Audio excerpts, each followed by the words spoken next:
Let us listen to what Allah subhanahu wa ta'ala says. He says in Surah Al-Baqarah, seek assistance through sabr, through bearing patience, through restraining yourselves, and through prayer. Subhanallah.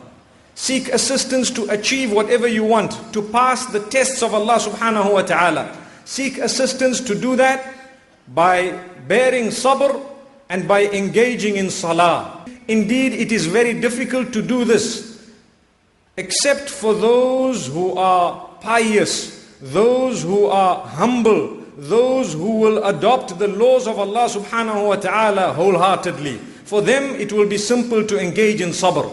Let us take a look at the types of patience we have. There are three major types of sabr that we as Muslimin are taught.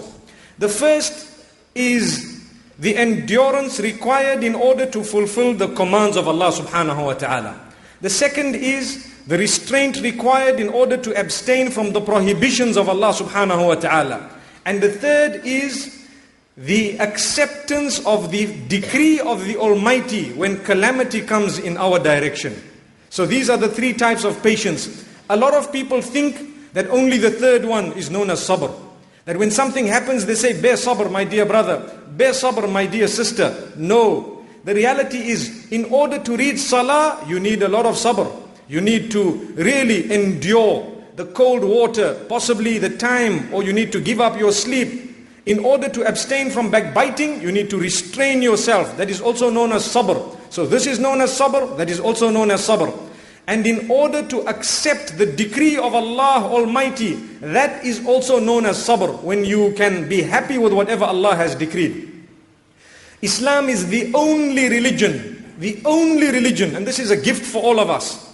Islam is the only religion that makes it necessary as a condition of belief.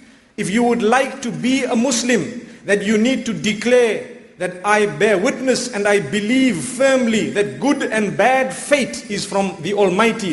His decree is final and I am always happy with it and I will not compete with it. If we don't believe that, we are not mu'mineen. Haven't we said, وَالْقَدْرِ خَيْرِهِ وَشَرِّهِ مِنَ اللَّهِ تَعَالَى. We believe that good and bad fate comes from the Almighty. So Islam helps us to live, because this whole life is a test. Allah subhanahu wa ta'ala promises us that He will test us. And already in advance we have declared that we will never compete with the decree of the Almighty. We believe that He is in command. We will play our role and the rest we will leave in the hands of the Almighty. Whatever He then decides to do, we will surrender to it. May Allah subhanahu wa ta'ala never make us from those who question His decree and who question His power and His independence and the fact that He is in supreme control.